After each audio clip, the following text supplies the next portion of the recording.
Shalom à tous, que Dieu vous bénisse. Je suis tellement heureux de vous retrouver encore en ce début de semaine avec notre série de capsules Retour à la croix. Retour à la croix a pour slogan de la croix vers la croix. C'est un ensemble de capsules qui a pour objectif de ramener l'Église du Seigneur au message de la croix, à l'objectif du sacrifice à la croix qui est de préparer l'épouse du Seigneur au retour du Seigneur.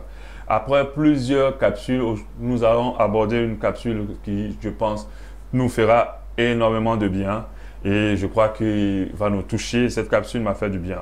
J'aimerais nous faire comprendre que de nos jours, il y a un ministère qui est en pleine expansion sur Internet qui engrange beaucoup de fidèles, pas mal de vues, pas mal d'adeptes. Et ce ministère semble être en conformité avec l'évangile du Seigneur, mais en réalité n'en est rien. Ce ministère, c'est le ministère de l'accusation. Le ministère des accusations. Donc aujourd'hui, dans notre capsule de ce jour, nous allons parler du ministère de l'accusation. Ce qui est sûr, le ministère plutôt de l'accusation. C'est sûr que vous vous poserez cette question de savoir c'est quoi ce ministère-là, à quoi cela consiste, mais j'aimerais vous dire déjà que vous le connaissez très bien, vous l'avez même certainement déjà suivi, vous avez même regardé des vidéos dans ce cadre et même suivre des ministres de l'accusation. En quoi consiste le ministère de l'accusation? En quoi consiste ce ministère?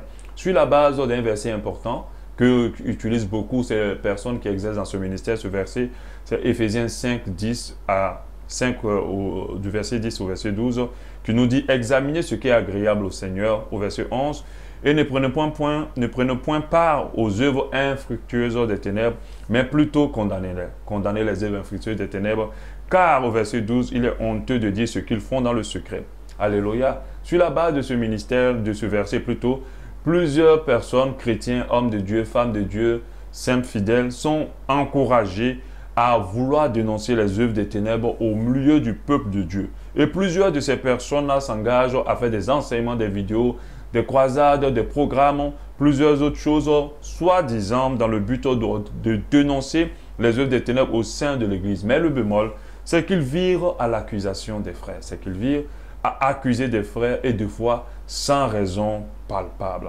Ils prennent le nom des hommes de Dieu, ils prennent le nom des femmes de Dieu et des fois de certains frères qu'ils estiment être en dehors de l'évangile, qu'ils estiment avoir fait des choses graves par rapport à l'œuvre de Dieu et ils commencent déjà à dénoncer tout ce qu'ils ont fait, à prononcer leur nom. Et ils font des vidéos, ils les postent. Des fois, vous pouvez trouver des vidéos d'un homme de Dieu qu'on trouve en flagrant délit d'adultère. Et vous allez voir un ministre plutôt de l'accusation faire relayer cette vidéo, parler là-dessus, enseigner là-dessus. Et ces gens de personnes-là, ces ministres, sont à l'afflux de tous les faux pas au sein de l'Église, tous les faux pas que font les hommes de Dieu. Et ils les accusent publiquement dans des vidéos, sans de fois avoir des preuves palpables. Moi-même, j'ai été victime à 2 ou 3 reprises de ce genre d'accusations sans fondement. Quand j'avais encore mon ministère et quand j'avais encore le site nicodème.net, je parcourais un jour Internet et puis je me rends compte qu'il y a quelqu'un qui parle de moi. Et cette personne, malheureusement, je la connaissais. On avait un contact sur Internet et elle aurait pu me parler, et me reprendre si elle estimait que j'étais dans l'erreur. Mais non, elle n'a pas fait. Elle a juste fait une vidéo pour dire que voilà, Donald Soros, c'est un faux homme de Dieu, il fait ci, il fait ça. Elle a même accusé celui qui est ma couverture spirituelle, le pasteur Mohamed Sanogo.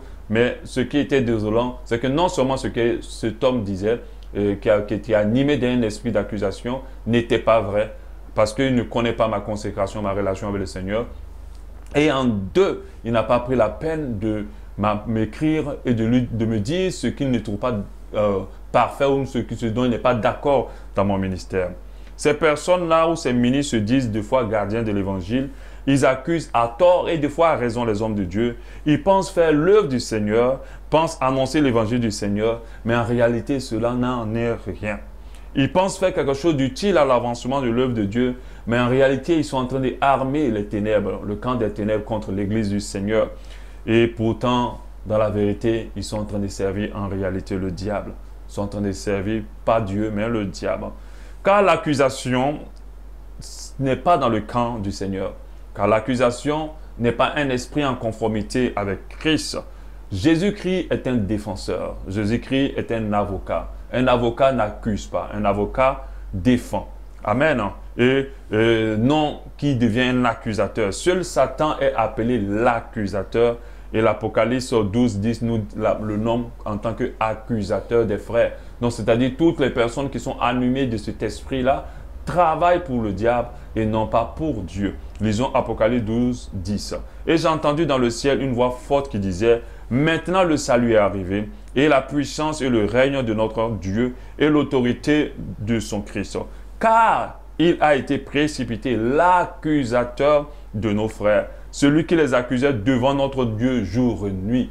Qui les accusait devant notre Dieu jour et nuit. On parle de Satan. Le ministère de l'accusateur des frères fait partie d'une catégorie qu'on appelle un autre évangile.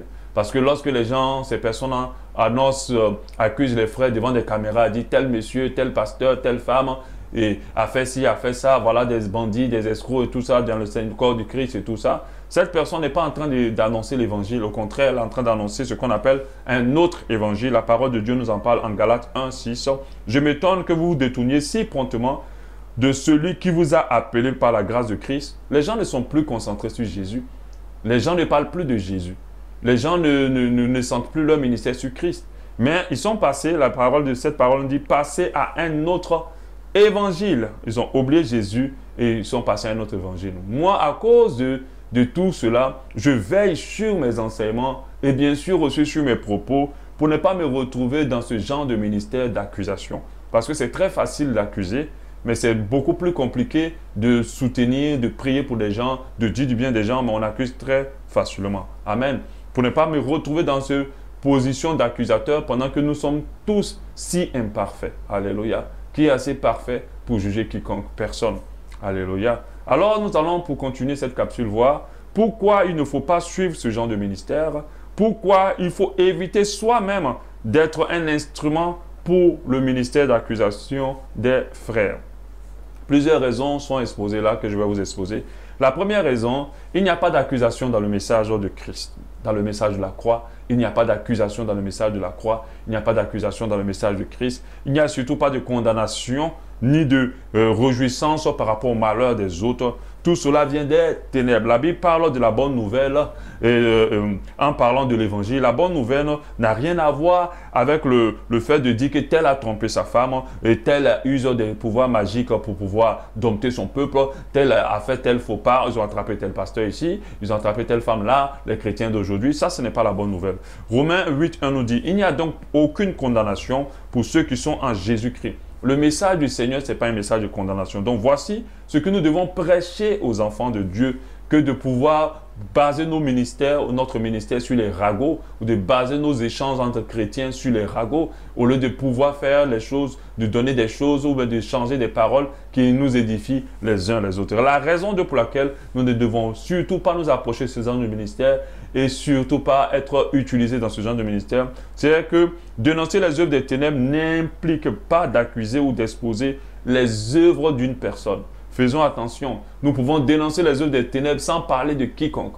Nous pouvons dénoncer les œuvres des ténèbres sans accuser un frère, sans juger quiconque. Ce n'est pas du tout pareil. La Bible nous encourage à dénoncer les œuvres des ténèbres, mais nous n'avons pas besoin de dire que tel pasteur est tombé dans l'adultère, tel est un gourou, tel pratique la magie, tel est un voleur, tel détourne son...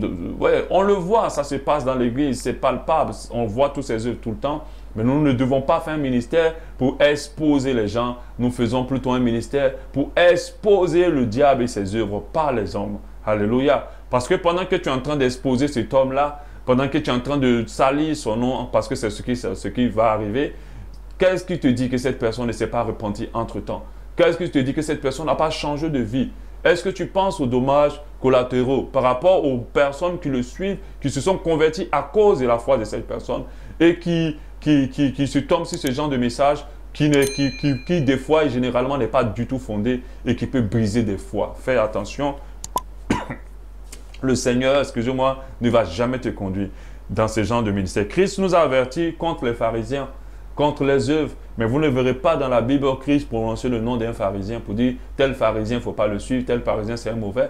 Christ parle seulement des œuvres des pharisiens. Et quand il parle des pharisiens, il ne parle pas des pharisiens physiques. Les pharisiens, le pharisianisme, c'est un esprit. Il parle alors des personnes qui sont concentrées sur la religion et les pratiques que de se concentrer sur le fond, sur l'intérieur. C'est ça le pharisien. Le pharisien est dans l'apparence, pendant que l'esprit du Dieu vivant nous permet de nous concentrer sur l'intérieur. La raison 3, c'est que ceux qui rentrent dans l'accusation des frères ne respectent pas les procédures qui ont été énoncées dans Matthieu 18, 15, lorsque nous voyons un frère qui tombe dans le péché. Ils ne le respectent pas du tout. La majorité même ne le respecte vraiment pas. Voilà, s'ils le respectaient, je pense que l'Église du Seigneur aurait avancé, ils auraient fait l'œuvre de Dieu. Ce Matthieu 18, 15 nous dit, si ton frère a péché, va et reprends-le entre toi et lui seul. S'il t'écoute, tu as gagné ton frère. Mais s'il ne t'écoute pas, prends avec toi une ou deux personnes afin que toute l'affaire se règle sur la déclaration de 2 ou de 3 témoins. Au 17, s'il refuse de les écouter, dis-le à l'Église. Et s'il refuse aussi d'écouter l'Église, qu'il soit pour toi comme un païen et un publicain. Donc cette procédure est vraiment longue. Rien que la première procédure de prendre ce frère entre toi et lui, afin de le reprendre vraiment avec amour et sagesse, cette procédure-là, mais il ne la respecte pas. Du tout, du tout, du tout. La preuve, j'ai parlé de ce frère qui a fait une vidéo sur moi, qui fait une vidéo sur beaucoup d'hommes de Dieu, mais qui n'a jamais, qui ne prend pas le temps de se connecter à ces personnes-là pour essayer de les raisonner dans l'amour du Seigneur et selon la parole de Dieu.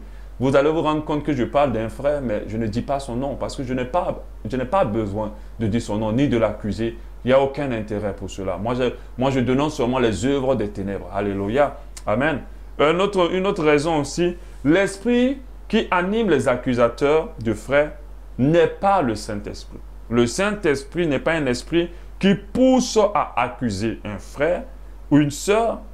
Ce n'est pas un esprit qui pousse à accuser quiconque. L'Esprit de Dieu ne viendra pas t'amener à dire des choses sur la mauvaise vie des autres. Jamais l'Esprit de Dieu ne fera cela. Il va t'inspirer pour dénoncer les œuvres des ténèbres, mais pas pour exposer les gens. Le Saint-Esprit n'est pas un esprit d'accusation. Et nous savons quel esprit qui est un esprit d'accusation. Cet esprit-là vient du camp des ténèbres. Quand vous regardez bien le ministère de ces personnes-là qui sont investies de ce ministère d'accusation des frères, ils sont animés parfois d'un mauvais esprit et de foi. Ils cherchent des intérêts de célébrité, de notoriété, en accusant des hommes en particulier populaires ou célèbres. Vous allez voir dans leurs vidéos, ils ne parlent jamais de la personne qui n'est pas connue. Ils n'accusent pas le frère qui n'est pas connu. Ils sont friands, ils scrutent vraiment la vie des hommes de Dieu, des personnes célèbres connues. Et c'est là qu'ils font de l'accusation parce qu'il y a un intérêt avec Internet. Vous parlez de quelqu'un de populaire, vous devenez populaire. Et c'est ce qu'ils font. Amen. Le but, c'est d'augmenter leurs audiences quand ils sont dans l'accusation. Quant aux frères chrétiens africains, quant aux chrétiens africains, moi, pas que je les accuse, mais je pense qu'ils sont très fautifs dans cette histoire parce qu'ils sont plus friands des ragots que des enseignements qui édifient. Face à une vidéo d'un homme de Dieu qui a été trouvé en flagrant délit d'adultère, une vidéo qui parle du retour du Seigneur ne peut même pas se tenir. Parce que la vidéo où on dit l'homme de Dieu a été accusé d'adultère ou bien a été trouvé en flagrant délit d'adultère aura beaucoup de pics. Les gens ne s'intéressent pas à l'enseignement qui édifie. Les gens ne s'intéressent pas à l'enseignement qui les rapproche de Dieu. Ce qui les intéresse beaucoup plus, c'est les ragots. Les ragots ont plus de puissance même que les messages même de flatterie ou de séduction. Parce que dès qu'on dit tel a fait ci, tout le monde veut savoir, tout le monde veut voir, tout le monde veut lire. Et on a des grands pics de vues. Donc, l'esprit qui anime les accusateurs n'est pas l'esprit de Dieu. La raison 6, qui est l'avant-dernière raison que j'ai dans ma liste ici, celui qui accuse sera accusé. Celui qui accuse sera accusé et ne prospérera surtout pas. Un accusateur ne prospère pas. Un accusateur ne prospère pas. Celui qui accuse sera accusé. Donc, quand tu commences à accuser les gens comme ça, veille à ce que toi-même ta vie soit parfaite. Parce qu'on va te traiter plus durement. Dieu va te traiter plutôt plus fermement. Matthieu 7, 2 nous dit, car on vous jugera du jugement que vous jugez, et l'on vous mesurera avec la mesure dont vous allez utiliser pour mesurer les autres. Alléluia. Et puis l'accusateur ne prospère pas. Si tu restes dans un ministère d'accusation, tu ne vas pas prospérer. Quand je parle de la prospérité, je ne parle pas des choses, des biens de ce monde que tu veux. Parce que tu peux être un accusateur et avoir beaucoup d'argent et tout ça. Je ne parle pas de ça. mais tu ne vas pas prospérer dans ton épanouissement, dans ta joie, dans ta paix de cœur. Tu ne prospéreras pas. Raison 6, il n'y a pas d'amour dans l'accusation. Alléluia. Il n'y a pas, surtout pas, une seule goutte d'amour dans l'accusation. Il n'y a pas d'amour dans l'accusation. La Bible nous dit en 1 Corinthiens 13 que tout ce que nous devons faire, nous devons le faire par amour. Quand tu commences à accuser les gens, quand tu commences à juger les autres, quand tu commences à dénoncer les gens, sache que tu ne les aimes pas. Parce que l'amour, la parole de Dieu dit, couvre une multitude de péchés. Tu dois comprendre que l'amour couvre non seulement tes péchés, mais l'amour en toi doit te pousser à couvrir les péchés des autres. Alléluia. Et non pas les exposer. Si tu les aimes vraiment, alors approche-toi d'eux. Mais quand tu accuses les frères et les sœurs, sache que tu ne les aimes pas.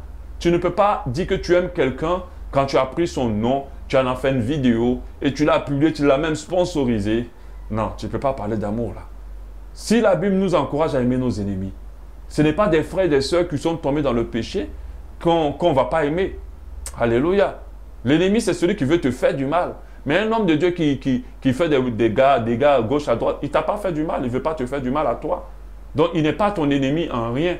Donc, tu dois l'aimer, même s'il est ton ennemi. Tu dois l'aimer. Tu dois manifester de l'amour. Et je dis clairement, il n'y a pas d'amour dans l'accusation.